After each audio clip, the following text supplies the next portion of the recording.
Bueno, hoy vamos a hablar de fisiología del sistema cardiovascular, ¿no? Entonces, cuando hablamos del sistema cardiovascular, estamos hablando del corazón, venas, arterias y vasos linfáticos. Es importante el sistema linfático porque siempre nos olvidamos del sistema linfático y es importantísimo. Bien, igual acá hoy estábamos hablando únicamente, te hacía referencia al músculo liso vascular. Bueno, entonces empecemos pues diciendo que el sistema vascular pues está encargado de distribuir la sangre a todo el organismo y mediante esto va a garantizar tanto el aporte de oxígeno, nutrientes, como también mm,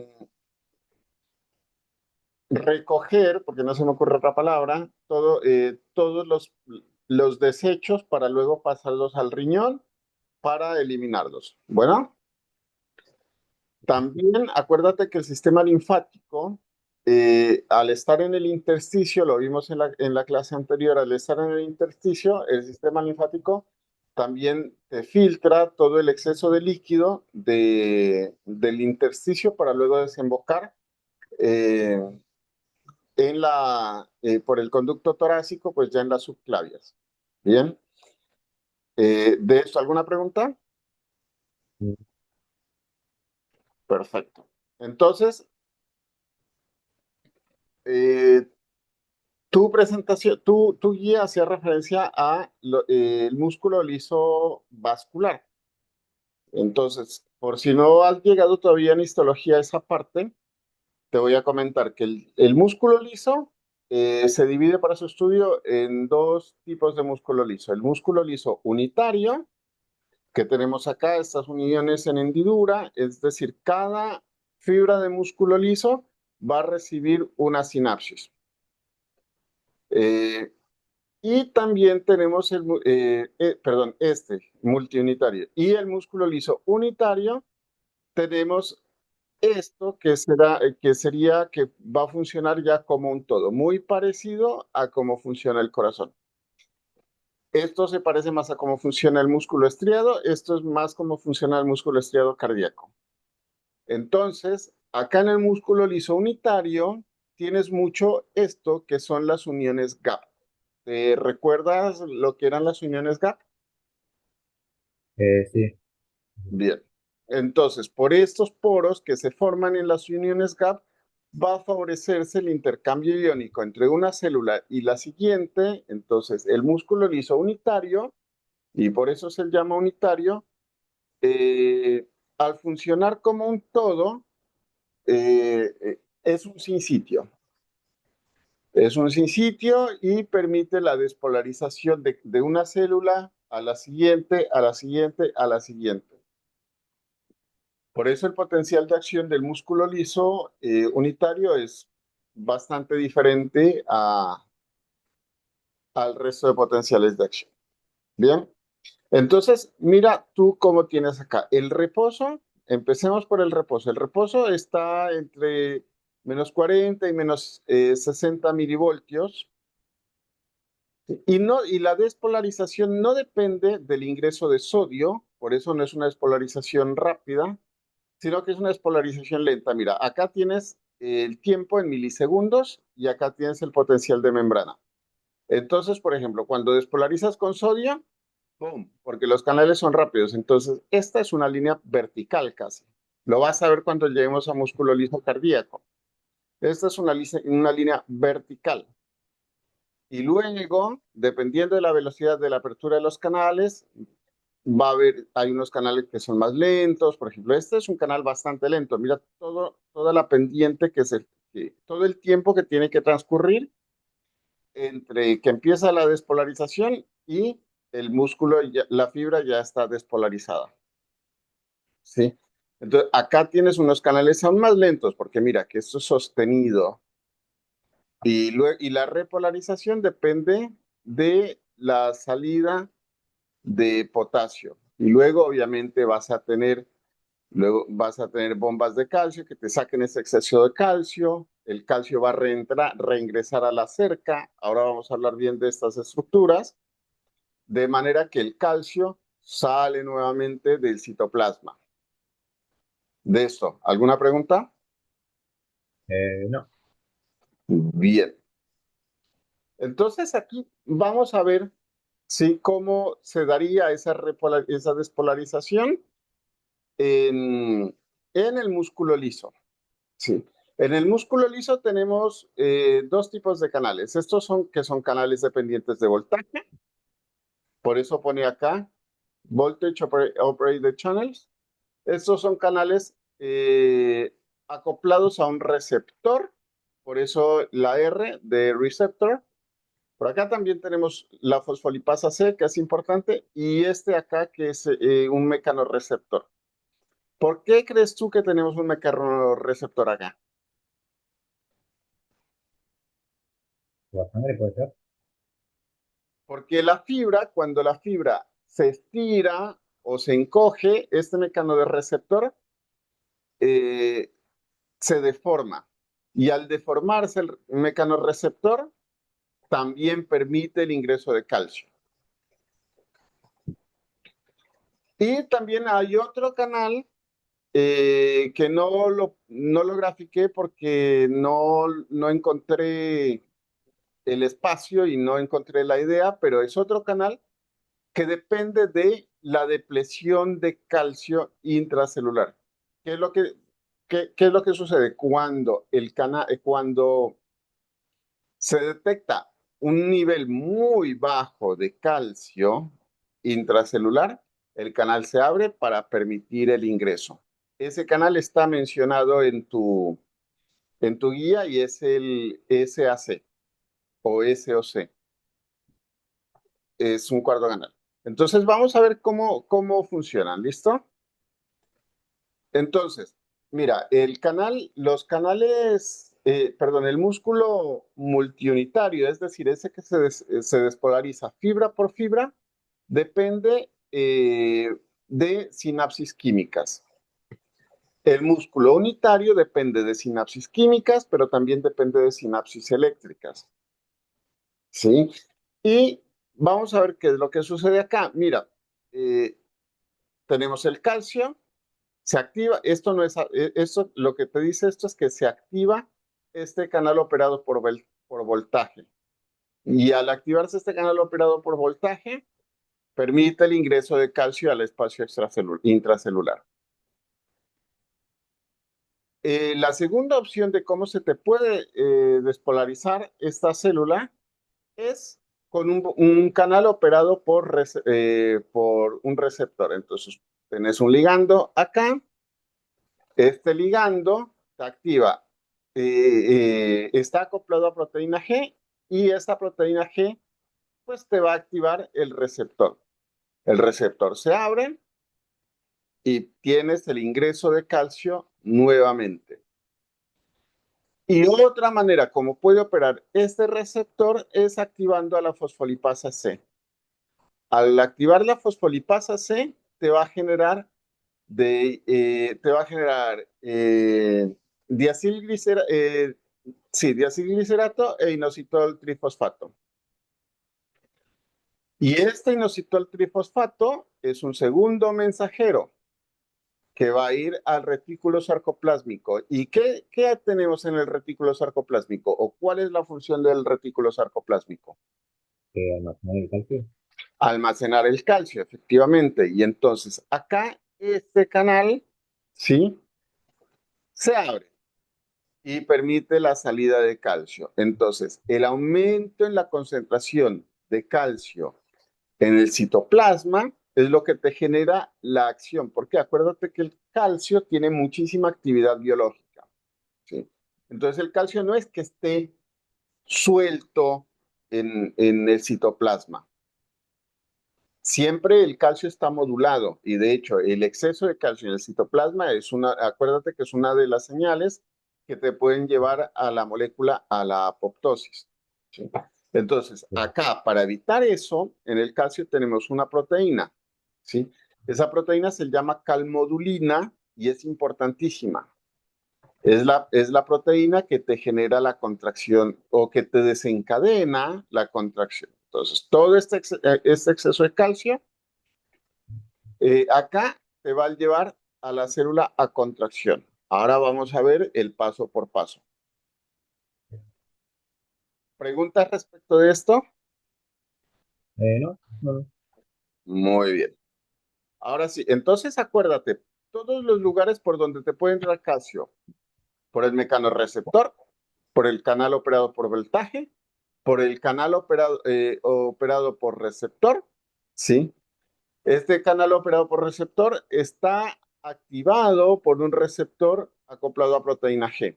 Y esta proteína G también te puede activar la fosfolipasa C para que con el inositol trifosfato se libere el calcio intracelular. Sí, o sea, la fosfolipasa C es para liberar el calcio desde el retículo sarcoplásmico. Bien,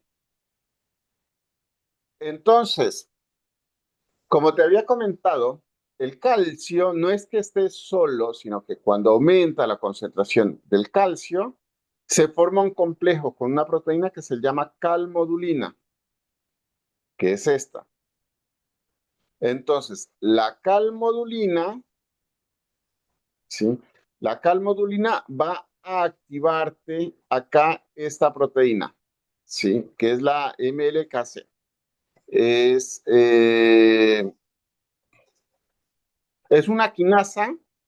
Sí. ¿Tú te acuerdas algo de contracción de músculo esquelético? Sí, sí, ¿Lo viste?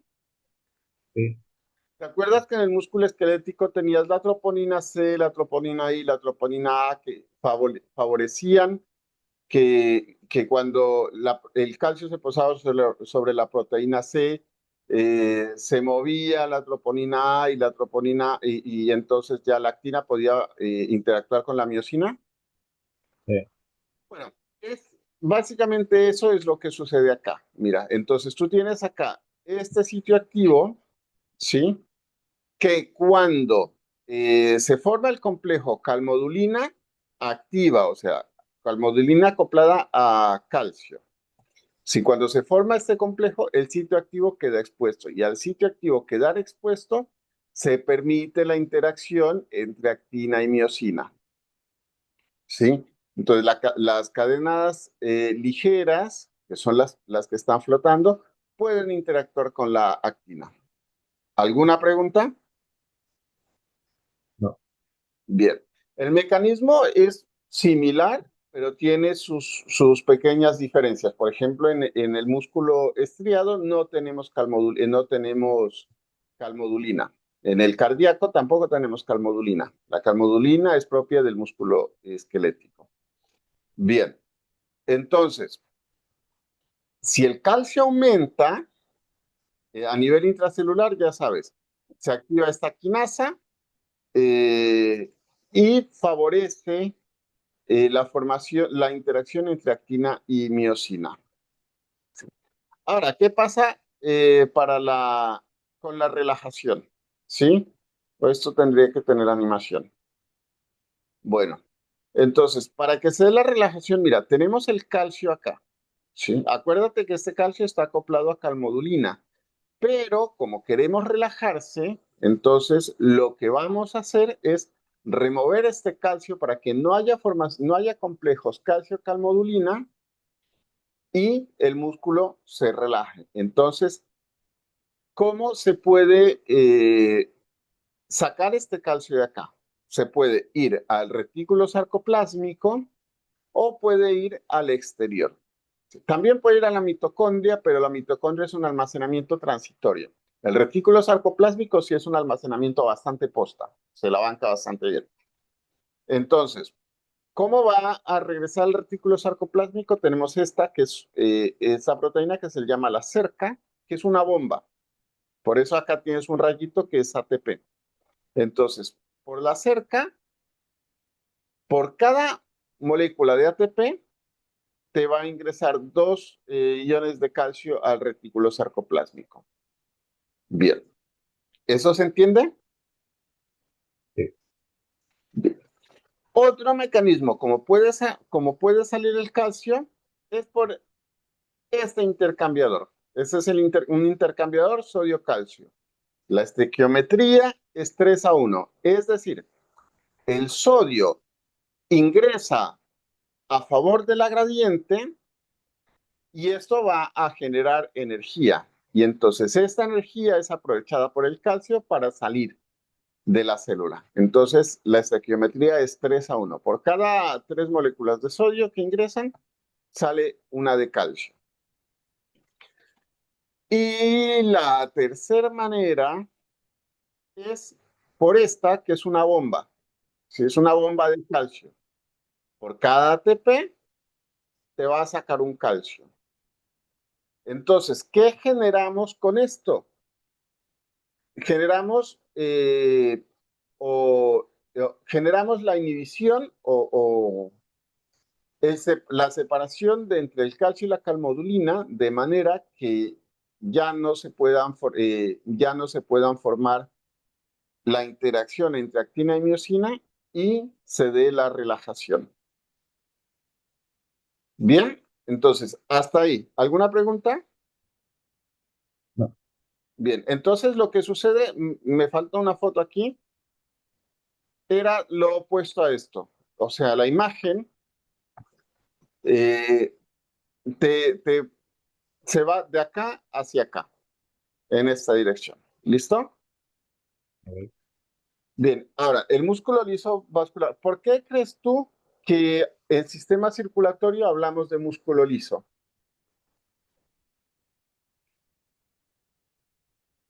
Por,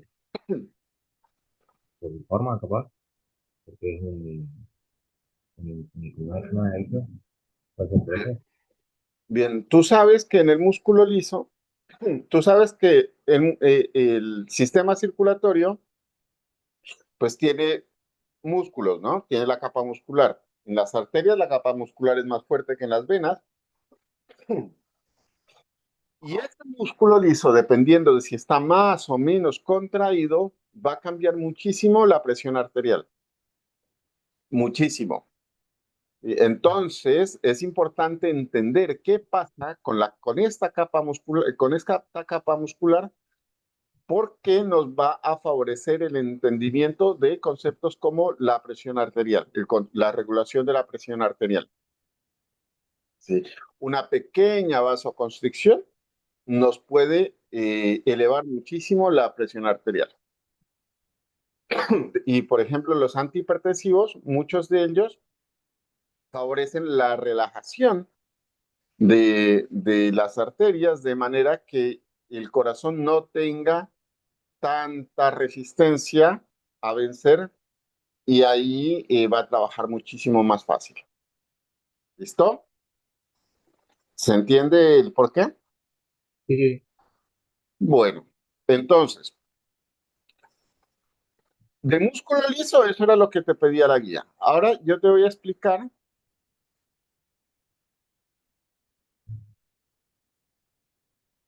músculo cardíaco, ¿sí? Porque el músculo cardíaco era la siguiente guía de tu unidad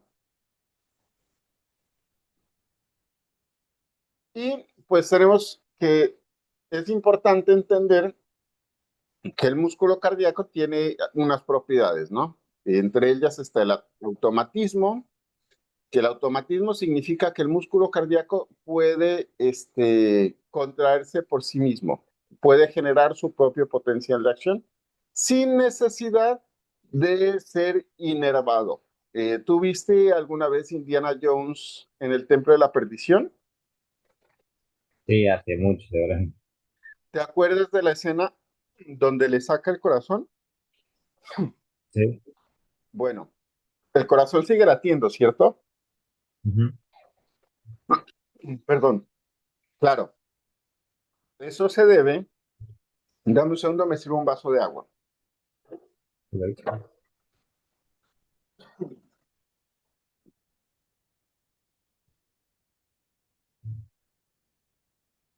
Ay, perdón. Ujú.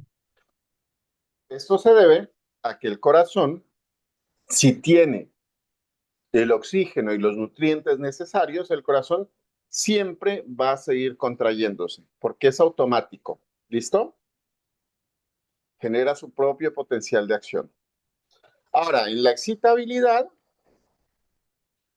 también tienes que el corazón pues tiene la capacidad de responder ante un estímulo. Y la contractilidad pues es una propiedad de las células musculares que es el acortamiento de las fibras para generar la fuerza. La conductilidad se refiere al sistema excitoconductor del corazón que permite que el impulso viaje de un lugar hacia el otro y la relajación es el alargamiento de las fibras de manera que eh, el corazón se relaje. Entonces, acá tenemos como para recordarte estas uniones gap, ¿sí? Que tenemos acá. Y las células del corazón también son un sinsitio. Tenemos esta estructura acá, que es una especialización, que son los discos intercalares. Entonces, por ejemplo, los iones de esta célula pueden pasar a la siguiente y a la siguiente. Entonces, si el impulso empieza acá, va a viajar al resto de las células también por el interior de las fibras gracias a estas uniones K. ¿Esto se entiende? Sí. Bien, perfecto. Entonces, mira cómo son los potenciales de acción. ¿Por qué crees tú que tenemos dos potenciales de acción? Eh, ¿Puede ser Por la... por la velocidad y porque uno no necesita tanto estímulo para... Bien, bueno, ¿tú sabes lo que es el marcapasos? Sí, Bien, entonces mira, el marcapasos tiene que hacer eso, marcarte el paso. Entonces, tiene sentido que haya una especialización que permita que las células del marcapasos se exciten más fácil que el resto de las células, porque si no, pues no podrían marcar el paso, básicamente. Entonces, acá, en esta parte verde que tenemos acá, mira lo diferente que es. No tenemos esta meseta que tenemos acá. ¿Y por qué? Precisamente porque, y también el ascenso es diferente. ¿Por qué? Porque acá hay muchos canales de sodio, esto es canales de calcio. Y mira también que la fase 4, o sea, esto no es completamente plano, es más bien tiene una pendiente. ¿Por qué? Porque es bastante sensible a alteraciones iónicas, de manera que se genera un impulso y por ley del todo nada, una vez él llega al umbral, ¡boom!, se despolariza. Y si se despolariza este, por los uniones gap y por todo lo que ya vimos, empiezan a despolarizarse las siguientes. ¿Ahora lo entiendes? ujú, Bueno, y es importante que lo aprendas a ver y a familiarizarte, porque, por ejemplo, eventualmente te podrían preguntar, te podrían decir en un examen o en un final o en un conversatorio o en una de esas clases que te sacan al tablero a dibujar, dibújeme un potencial de membrana, un potencial de acción de una célula del nodo sinusal o de una célula no marcapasos, que es esta. Por ejemplo, esta sería en ventrículo, por ejemplo. ¿Listo? sí, sí. Sí, yo me acuerdo que había visto ese gráfico del rojo, Mm, pero no leemos tanto el verde en biología. claro, porque uno normalmente mira este porque la meseta es muy característica. Igual yo te voy a explicar qué es lo que sucede en cada uno de ellos, no te preocupes. Entonces, mira cómo se va a despolarizar el tejido marcapasos. Entonces, mira, entonces tengo acá, acuérdate que el corazón es un sin sitio. Entonces, para eso yo te he dibujado una célula marcapasos, una célula no marcapasos. ¿Listo? Mira cómo es acá el potencial de acción. Esto es milivoltaje, esto es tiempo. Milivoltaje, tiempo nuevamente. Y mira la escala cómo es de diferente. ¿Sí? Entonces, En el tejido no marcapasos, es decir, aurícula o ventrículo, tenemos el potencial de reposo a menos 85 milivoltios, mientras que en el marcapasos menos 70. Sí. Es decir, más sensible, es más sensible a la positividad. ¿Se entiende? Ok. Bueno, entonces mira, acá tenemos este canal que se llama HCN y por este canal empiezan a entrar sodio y potasio. ¿Listo? Entonces, mira, te da esta partecita de esta pendiente. No es plano. ¿Por qué? Porque esta pendiente garantiza que se llegue más fácil a el umbral. Que se llegue al umbral. Y luego se activa el canal de calcio. Este canal es voltaje dependiente. Y es lento. Por eso acá tiene una L de lento. E ingresa el calcio y mira cómo se da la pendiente, no, es más bien diagonal, como una montañita, no es completamente vertical. Hasta el llegar, el ingreso de calcio hace que el potencial de acción se vaya desde menos 50 a menos 10 milivoltios. Aquí no hay fase 1, ni siquiera hay fase 2. ¿Por qué? Porque la apertura de estos canales de potasio hace que salga potasio y el potencial vuelve a disminuir. Y luego vuelve a pasar y luego vuelve a pasar. ¿Lo entendiste? Sí. Bueno, importantísimo que te acuerdes. Fase cero depende de entrada de calcio, no de sodio.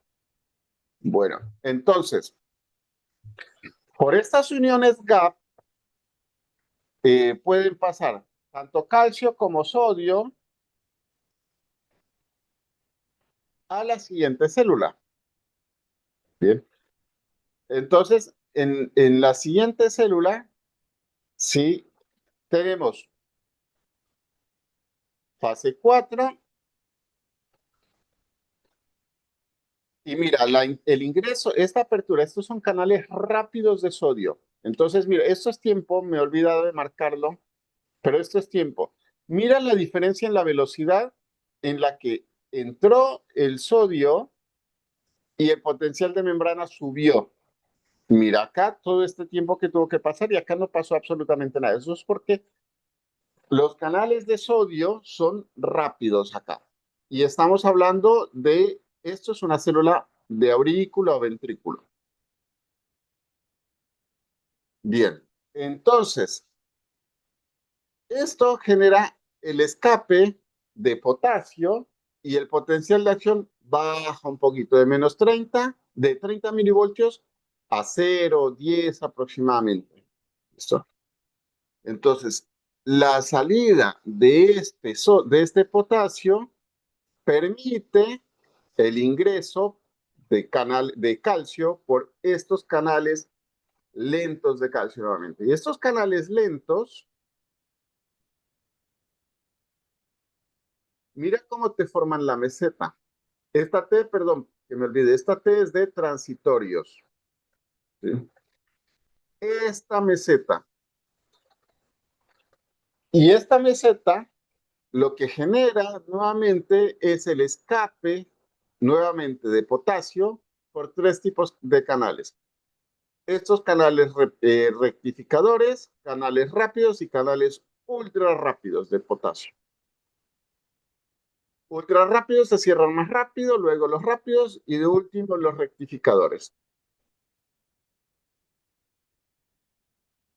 Y el escape de potasio te genera el descenso en la fase 3. Entonces tenemos fase 0, 1, fase 4, perdón, 0, 1, 2, 3.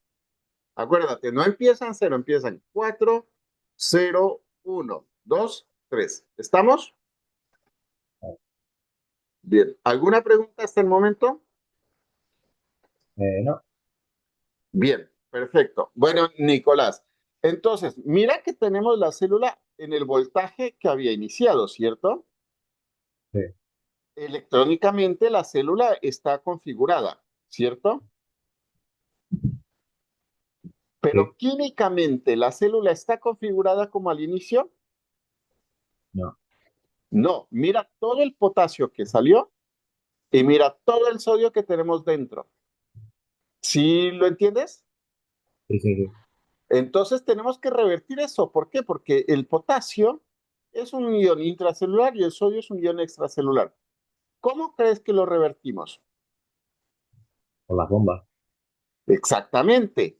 Sí, y tiene que ser por una bomba porque van en contra del gradiente. Acá hay un montón de sodio. Entonces, no, entonces, si se abre un canal, va a entrar y lo que quieres es sacarlo. Entonces ahí la célula tiene que gastar energía. Entonces se activa la sodio-potasio ATPasa o la bomba de sodio y potasio. Y te saca sodio y te ingresa potasio. Bien, ¿te acuerdas la estequiometría? Sí, me acuerdo de hecho que me habían explicado que se activaban las bombas porque como que los canales de potasio por almacenamiento bajaban un poco más el potencial de membrana hacia negativo y como Sí, para volver al reposo se activaba la bomba. exacto. Mira acá, tres sodios, este es sodio, entonces saqué tres sodios y entré dos potasios. ¿Listo?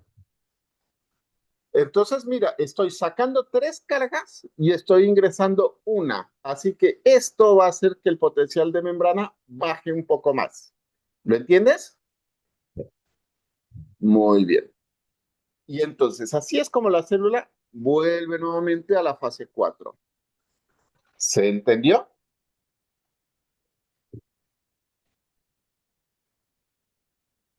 Entonces acá lo vas a ver animado ya.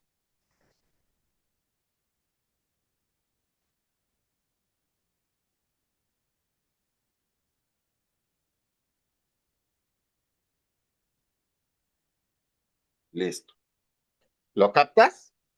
Sí, Bueno, aquí en un potencial de acción hay 200 milisegundos.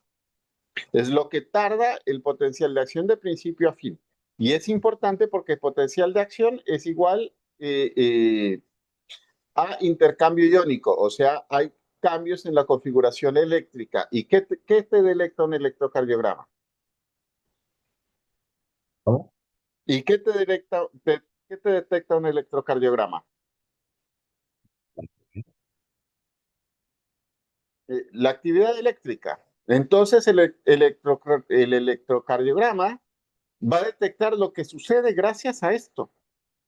¿Listo? Entonces, mira cómo es el acoplamiento excitación-contracción del músculo. Entonces tú tienes acá que se genera un potencial de acción, lo tienes acá, tú sabes qué es esto y por qué está así. Porque sí. Este es el túbulo en T. Acuérdate que el túbulo en T es una especialización que tiene la membrana para que el potencial de acción entre más fácil llegue más fácil al retículo sarcoplásmico. ¿Por qué? Porque en el retículo sarcoplásmico tenemos calcio.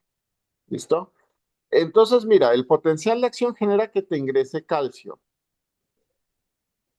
Y el calcio te activa algo que se llama liberación de calcio dependiente de calcio, porque este calcio va a ser como un ligando de este canal, que es el RIR2. Es un canal, no es ay, me olvidé. Es un canal. Es importante saber que es un canal. No es un receptor, es un canal, el RIR2. Es un canal acoplado al ligando, pero es un canal. ¿Por qué te digo? Soy insistente? Porque en algunos libros, sobre todo si son de farmacología, lo vas a ver como receptor. Es un canal. Son muy insistentes los docentes con eso. Se abre el RIR2, que es este canal, y puede salir calcio del retículo endoplásmico al citoplasma. ¿Y qué hay en el citoplasma? Mira, actina y miosina. Esa estructura me imagino que ya la conoces. Sí. Bien. Libera, calcio se posa sobre la troponina C se mueve, bla, bla, bla, y puede haber interacción entre actina y miosina. ¿Listo? Entonces acuérdate, la troponina tiene tres subunidades, troponina I, troponina C y troponina A. El calcio llega a la troponina C. Esto cambia la configuración y la troponina A que estaba inhibiendo la actina se mueve y ahora la actina tiene el sitio activo en el cual puede acoplarse con la miosina y formar el puente cruzado para que se dé el acortamiento de las fibras, que es esto que vimos acá. Esto. ¿Listo? Bueno. Cuando se da la relajación, el calcio te lo tienes que sacar de encima.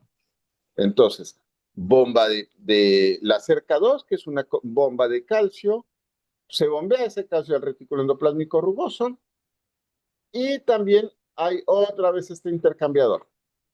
¿Lo entendiste? Y la cerca 2 también utiliza ATP. ¿Perdón? La cerca 2 también utiliza ATP. Sí, la cerca 2 es una bomba también. Por eso tiene el rayito acá. Ah, bien. Y también tienes una bomba de sodio potasio que te saca 3 a 2. ¿Listo? Mira, acá te puse también la estequiometría, 3 sodios, 2 potasios. Mira, lo que acabamos de ver es que, Potencial de acción. ¿dónde? Cuando ese es el tubo T, el Mira, músculo mira, mira este potencial de acción. ¿De dónde es característico? de,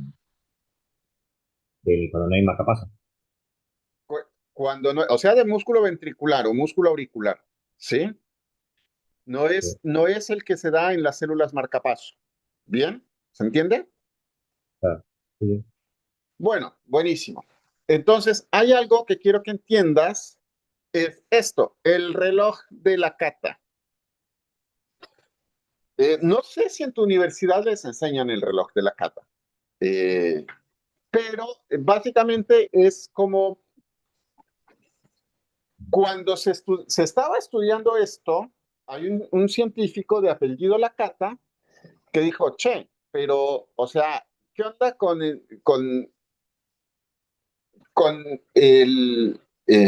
el nodo sinusal? Claramente necesita tener una explicación, debe tener alguna especialización y por eso el nodo sinusal ¡pum! Se contrae más rápido que el resto del músculo. ¿Sí? Entonces él encontró algo que se llama el reloj de la cata. Él describió el mecanismo de la cata, básicamente. ¿Sí?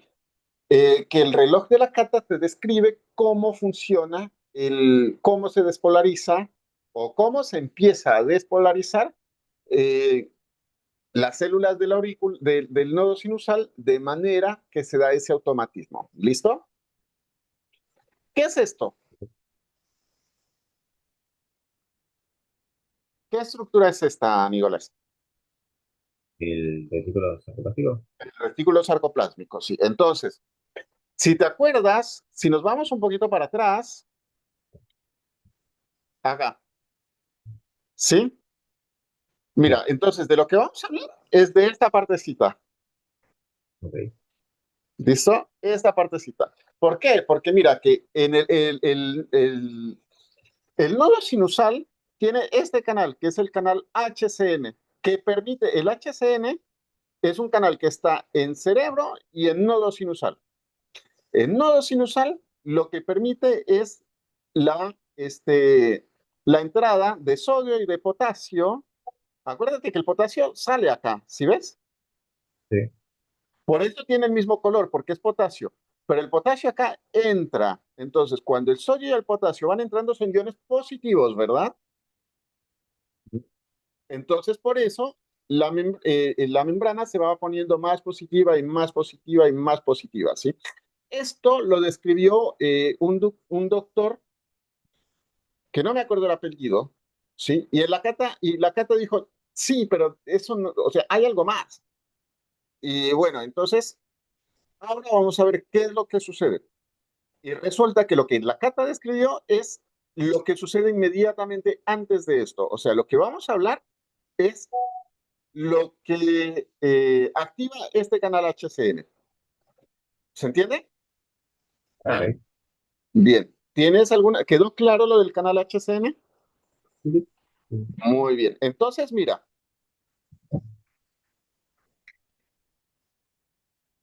contracción, bueno,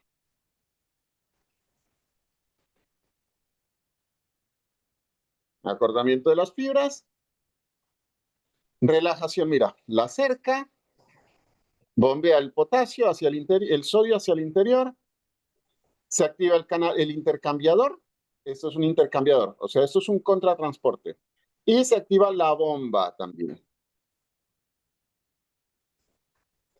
Muy bien, entonces ahora sí, mira lo que está sucediendo. El reloj de la cata describe que arbitrariamente en las células de, del nodo sinusal, el retículo sarcoplásmico escupe calcio hacia, hacia el interior de la célula, hacia el citoplasma. ¿Listo? ¿Lo ves ahí? Sí. Esto lo que va a hacerte es activar ese intercambiador de sodio y de sodio, de calcio, de sodio calcio, sí, perdón, de sodio calcio. Entonces está ingresando sodio, ¿cierto? Ujú. Y esto eh, empieza a hacer que la célula se hiperpolarice, ¿bien? Se despolarice un poquito, ¿bien? Esto esto es dependiente, o sea, este canal HCN que vimos acá, este es dependiente de la hiperpolarización, ¿sí? Entonces, si tenemos sodio acá, se está despolarizando, ¿cómo nos sacamos de encima ese sodio? Con otra bomba. Con otra bomba, ¿sí? ¿Y eso qué hace? La bomba al sacar sodio se va a hiperpolarizar la membrana, ¿cierto? Sí, Bueno, y ahí te describe la hiperpolarización que te activa el canal HCN. ¿Lo entendiste? sí. Muy bien. Entonces, este es el mecanismo, el reloj de la cata es el mecanismo de contracción o de despolarización propio en células del nodo sinusal. ¿Dónde está el nodo sinusal? ¿Dónde se encuentra ubicado? En cerebro y los... Ah, perdón. Sí, me decía el canal HCN. No, no. El nodo sinusal, ¿dónde se encuentra ubicado? En el... a la altura del título, pues. En aurícula derecha, perdón, justo debajo de la desembocadura de la vena cava. Bien, entonces, hasta ahí. ¿Alguna pregunta? No, Buenísimo. Entonces, nuevamente, para que no te olvides, contracción. Y ahora sí, vamos a hablar de ciertas cositas que es necesario que tengamos en cuenta, ¿cierto? Entonces, la cerca 2 se encuentra bajo el control de una proteína que se llama fosfolamban, o fosfolambano. De cualquiera de esas formas la vas a encontrar escrita. Fosfolamban, si está desfosforilada, fosfolamban está inhibida. Y si fosfolambam está fosforilada, la cerca está activada y va a poder secuestrar calcio al retículo sarcoplásmico. ¿Sí? Esta diapositiva es importantísima para que entiendas qué es lo que sucede con la activación del sistema simpático y parasimpático. Entonces, la estimulación beta-adrenérgica aumenta la sensibilidad del RIR2 al calcio. O sea, por estimulación beta-adrenérgica te va a aumentar la frecuencia cardíaca. ¿Por qué? Porque vas a necesitar menos calcio para activar RIR2 y RIR2 te va a liberar más calcio con menos ligando. ¿Se entiende? Bien. Y la estequiometría es de 3 a 1 a favor del sodio. O sea, la bomba te saca 3 sodios, te ingresa 3 sodios por un calcio que saca. ¿Listo? Bueno, este mecanismo, ya para redondear, esto es el mecanismo de Frank Starling. Te lo voy a explicar, lo vamos a volver a ver porque se ve mucho más en el corazón como bomba, pero yo te lo voy a explicar porque yo noto que los estudiantes dicen, ay, no, sí, el mecanismo de Frank Starling por la precarga. Y terminan ni siquiera entendiendo qué es la precarga. Entonces, el libro dice así, esto es copia textual. El mecanismo de Frank Starling es la capacidad del corazón de ajustar su fuerza de contracción y por lo tanto el volumen sistólico en respuesta a los cambios de la precarga. Entonces, te lo explico en español de todos los días. La precarga es la cantidad de sangre que le llega al corazón, ¿cierto? Sí. Bueno, si al corazón le llega más sangre, ¿qué puede hacer el corazón? Cerrar las básculas, las válvulas. Si al corazón le llega más sangre, el corazón se distiende, ¿cierto? O sea, Sí. imagínate como cuando uno está llenando un globito de agua, con menos agua el globito se distiende menos, con más agua el globito se distiende más, ¿cierto? Ujú. Sí. Entonces, al distenderse más, el corazón, las fibras cardíacas se extienden más también. Y cuando las fibras cardíacas se extienden más, pueden formar más puentes cruzados. ¿Y qué hace eso? Al formar más puentes cruzados, tiene mayor fuerza de contracción. ¿Lo entiendes? Sí. Míralo acá, en esta foto. Mira, esto es cuando no hay aumento en la precarga. Entonces, mira esta cantidad de puentes cruzados, o sea, la actina y la miosina formaron esta cantidad de puentes cruzados porque no hay cambios en la distensión. Ahora mira qué es lo que sucede cuando la precarga aumentó. El corazón está distendido porque está mucho más lleno. Y ahora mira todos los puentes cruzados que se formaron entre actina y miosina. Y en español de todos los días, la unión hace la fuerza. Tienes un montón de puentes cruzados más que te van a aumentar la fuerza de contracción y por lo tanto el volumen de eyección. ¿Se capta? Sí.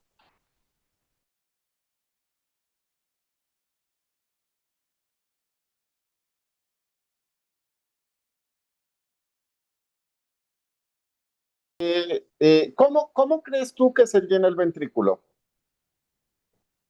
Yo sabía que llegaba sangre de la vena cava inferior y superior del Sí, ventrículo, y cuando se llenaba generaba como una presión mecánica en la báscula tricúspide. sí. De ahí pasaba la sangre en la aurícula y ahí como que le quedaba como una sangre orante al ventrículo, se contraía y Bien, se adaptaba a los perfecto. Perfectísimo. Mira, ¿qué es lo que sucede? Entonces te lo explico. eh, y, o sea, como a mí no me gusta el fútbol, yo no entiendo, no sé si es exactamente lo que le pasó a Agüero, pero yo creo que fue eso lo que pasó con Agüero, eh, con el Kun.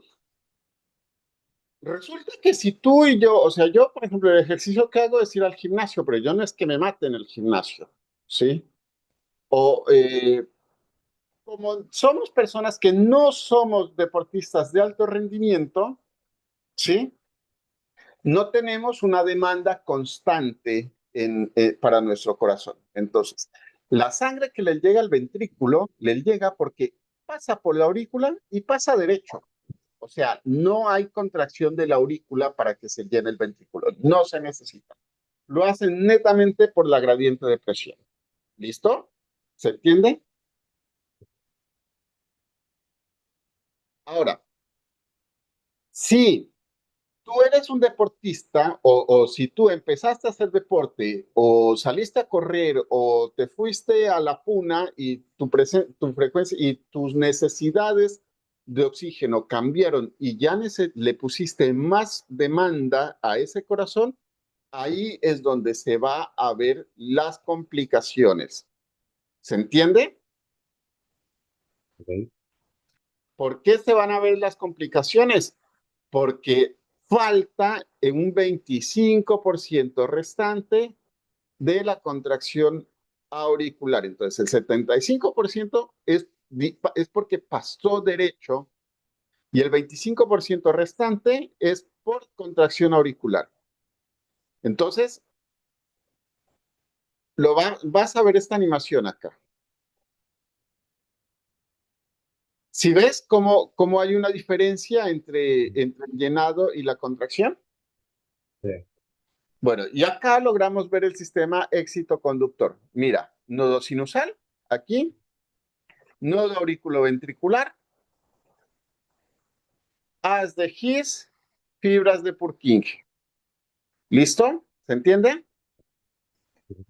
Bueno, y entre el nodo sinusal y el nodo auricular tenemos pues las fibras internodales anterior, media y posterior. Aquí hay unos tiempos, un retraso, marcapasos natural, nodo sinusal. Si llega a fallar el nodo sinusal, puedes vivir con el nodo auricular, nodo sinusal, frecuencia de 60-80. Nodo auriculoventricular de 40 a 60.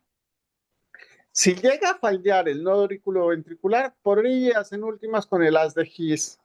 O sea, el haz de His también es marcapasos, sí. ¿Es fisiológico? No, porque la frecuencia de despolarización de las de His es de 15 a 30 por minuto. ¿Y quién puede vivir con un corazón que late a 15 veces por minuto? O sea, nadie. ¿Se entiende? Y mira cómo viaja el estímulo. Se genera el nodo sinusal, empieza a viajar por acá, por acá, por acá, llega hasta al ápice y se regresa hacia la base del ventrículo. Bien, y la repolarización empieza es como si se diera media vuelta y se va desde acá, desde acá, desde acá, hasta el nodo sinusal. ¿Lo entiendes? Sí. Perfecto. Entonces, mira cómo vamos a ver ese ciclo cardíaco. ¿Sí? Ese ciclo cardíaco es mira, acá tenemos presión en milímetros de mercurio, acá tenemos volumen en mililitros. Estamos hablando del ciclo cardíaco izquierdo. El ciclo cardíaco derecho va a ser básicamente el mismo. ¿Qué diferencia tiene el ciclo cardíaco izquierdo, el corazón derecho y el izquierdo? La sangre oxigenada puede ser. Sí, pero mira que el corazón izquierdo bombea hacia el cerebro, o sea, bombea en contra de la gravedad y bombea hacia los pies y a un área muchísimo más grande, ¿cierto? Y el corazón derecho solamente bombea los pulmones que están dentro de la caja torácica, ¿verdad? Ujú. ¿Cuál de los dos crees tú que necesita vencer una presión mayor? El segundo, el izquierdo. Eh, El izquierdo, exactamente. Por eso la frecuencia cardíaca, la presión arterial izquierda es de 100 a 120 la sistólica y de 60 a 80 la diastólica, mientras que en el derecho tenemos unas frecuencias arteriales súper bajitas en comparación. Por eso cuando la gente dice, tiene presión de 11,8, eso está malísimo, está súper mal dicho, porque no son 11, son 110, son unidades. Bien, entonces vamos a ver cómo se da el ciclo cardíaco izquierdo. Es un ciclo, tú puedes empezar por donde a ti se te plazca porque los ciclos son cíclicos. Entonces nosotros vamos a empezar por acá. ¿Cuánta sangre o en qué momento crees tú que el corazón está vacío? Cuando la inyecta por la aorta. Ojito, el corazón siempre está lleno, siempre. El corazón nunca está vacío. Hay unas veces que tiene más sangre que otras, sí, pero siempre está lleno. Acuérdate que se está expandiendo, se está contrayendo, se está dilatando, se está contrayendo, pero siempre está lleno. Siempre tiene un mínimo de sangre que es de 50 mililitros. ¿Listo? Entonces, cuando se abre la válvula mitral, tú tienes acá que empieza a entrarle sangre a esa aurícula y empieza a cambiar el volumen. Pero mira cómo se mantiene la presión. ¿Sí? La presión es la misma. Lo único que cambia es el volumen. ¿Por qué? Porque acá es esto que yo te decía al principio, que la sangre pasa derecho por la aurícula sin que la aurícula se contraiga. ¿Se entiende? Sí, sí. Bueno, ¿hasta cuánto? Hasta más o menos 100 mililitros y ahí, ¡blum!, se contrae la aurícula y ves qué es lo que pasó. Aumentó la presión aquí. Esto es por la contracción de la aurícula. Y se bombea ese 25% restante del que estábamos hablando. ¿Lo captas? Sí, sí. Muy bien. Aquí entonces ahora se cierra la mitral. Sí, esto se llama patada auricular. Esto es este evento, se llama patada auricular. Entonces, se cierra la válvula mitral y la válvula aórtica que está más adelante está cerrada también, ¿cierto? Sí. Muy bien. ¿Qué pasa cuando tienes dos válvulas cerradas y el corazón se empieza a contraer? La inyecta. Piensa que la sangre no tiene para dónde ir, pero está quedando más apretada. ¿Qué pasa con la presión? Aumenta. La presión aumenta porque está más apretada y es como que la pared del ventrículo la está comprimiendo. Entonces la sangre queda más apretada y aumenta la presión. ¿Se entiende? Sí. Muy bien. Entonces, acá, mira, tienes esto que es R1. O sea, aquí se da el primer ruido cardíaco por el cierre de la válvula mitral. Los ruidos cardíacos se dan por cierre de las válvulas, no por la apertura. Entonces, mira, la sangre empieza a subir, a aumentar, perdón, la presión empieza a aumentar, pero el volumen es el mismo. ¿Por qué? Porque tienes cerrada la válvula mitral y acá adelante tienes cerrada la válvula aórtica. ¿Captas? Sí, sí. Bueno, eso se llama contracción isovolumétrica, ese proceso, porque el corazón se está aumentando, se está contrayendo, el volumen no está cambiando porque está cerradas todas las válvulas, entonces se da la contracción isovolumétrica. ¿Hasta cuándo se empieza a contraer? ¿Cuándo se abre la válvula? Cuando logre vencer la presión de la aorta, que es lo que tiene adelante. ¿Y qué le da la presión de la aorta? El músculo liso. Acuérdate, por eso hablamos en la primera sesión de músculo liso vascular. Entonces, el músculo liso le da una presión a la arteria aorta, que es la presión que debe vencer el corazón para que se pueda abrir la válvula aórtica. Entonces, se abre la válvula aórtica más o menos a los 80, 100 milímetros de mercurio y mira, la presión sigue aumentando hasta que empieza a descender. Aquí se abrió la válvula aórtica. ¿Qué pasó?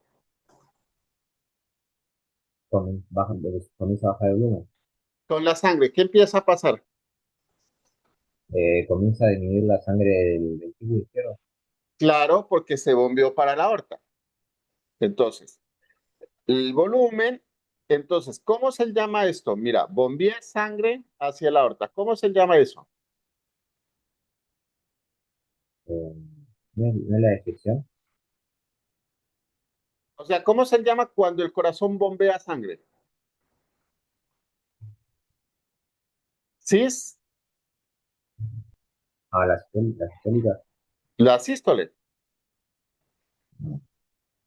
Entonces, acá tenemos la sístole. Y mira, cuando se cierra la válvula aórtica, ¿y cuándo se cierra?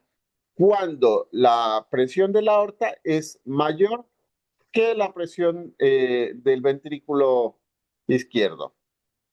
Del ventrículo izquierdo, sí, perdón.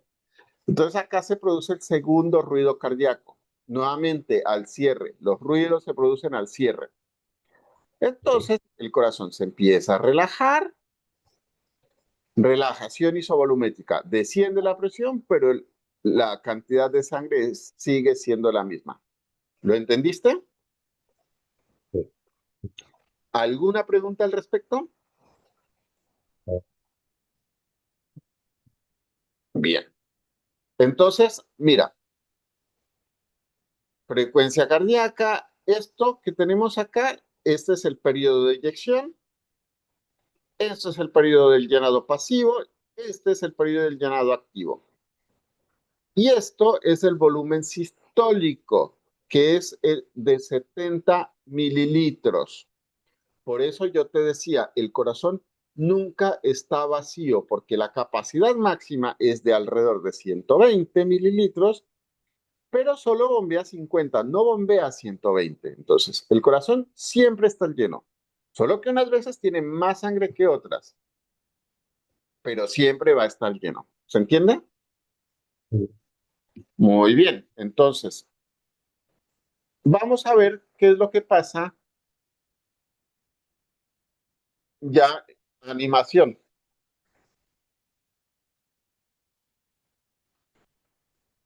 Listo. Ahora mira, nos vamos a ver al lado derecho, porque muchas veces los estudiantes aprenden lo que pasa en el lado izquierdo y se olvidan de lo que pasa en el lado derecho, porque es como si no tuvieran pulmones o no sé por qué se olvidan. ¿Cuánta cantidad de sangre bombea el corazón derecho?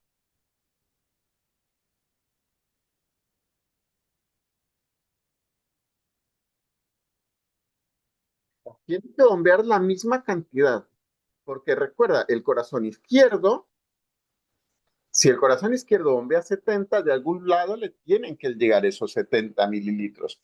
Y le llegaron de los pulmones. Y detrás de los pulmones tienes la parte derecha del corazón. Entonces, empezamos nuevamente en 50 mililitros, pero aquí se abre ¿qué válvula? La tricuspidea. Empieza a fluir sangre de la aurícula hacia el ventrículo, llenado pasivo, acuérdate. Pero mira también cómo es la escala acá. ¿La ves? Sí. Es muchísimo menor la presión. ¿Por qué? Porque el corazón derecho solamente va a bombear hacia el tórax. Entonces acá tenemos, mira, la presión de la aurícula, la presión de la aurícula derecha, del ventrículo derecho, termina siendo de 3 mililitros, de 3 milímetros de mercurio. Se aumenta nuevamente por la patada auricular, se cierra la tricuspidea, contracción isovolumétrica, ¿sí? Luego, ¿qué tienes acá? La válvula pulmonar, que si se abre, hay bombeo, ¿sí? Pero mira, ya no estamos a 80, apenas estamos a 8 milímetros de mercurio. Bombeas, y cuando bombea, segundo ruido cardíaco al cerrarse la pulmonar, y se da la relajación isovolumétrica. Nuevamente, el volumen sistólico sigue siendo 70 mililitros. ¿Por qué? Porque estos 70 van a los pulmones y son los que les llega después al corazón derecho, en la diástole. ¿Se entiende? En la sístole, perdón. No, en la diástole, perdón, en la diástole. Listo.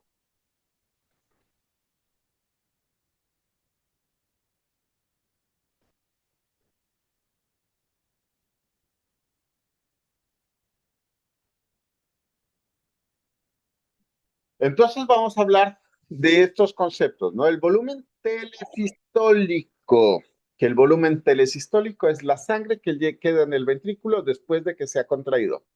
O sea, esos 50 mililitros que nunca se van a vaciar. ¿Se entiende?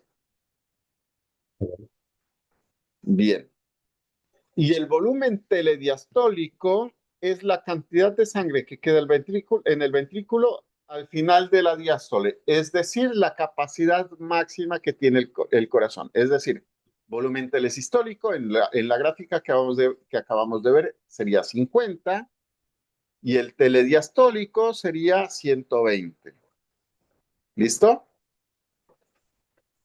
Ok, Entonces, si el volumen telediastólico es muy bajo, es un indicador de que el corazón no se está llenando lo suficiente, como por ejemplo cuando hay estenosis, cuando la persona está deshidratada, cuando hay disminución del volumen sanguíneo y un volumen telesistólico muy alto puede indicar que la contracción está disminuida. ¿Por qué? Porque el corazón no se está vaciando, porque por ahí la presión de la aorta es muy elevada, entonces eso es un indicativo de insuficiencia cardíaca. ¿Se capta? sí, Muy bien. Ahora sí, ¿qué es la fracción de eyección? Nosotros hablamos de un volumen de eyección, ¿cierto? Que dijimos el volumen de eyección es de 70 mililitros. ¿Te acuerdas? sí, Bueno, pero ¿qué pasa?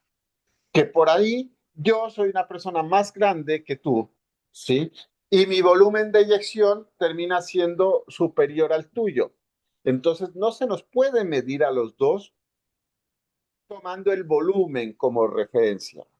Lo que se toma como referencia es el porcentaje de sangre que tenía tu corazón y logró bombear en cada contracción. ¿Lo entiendes?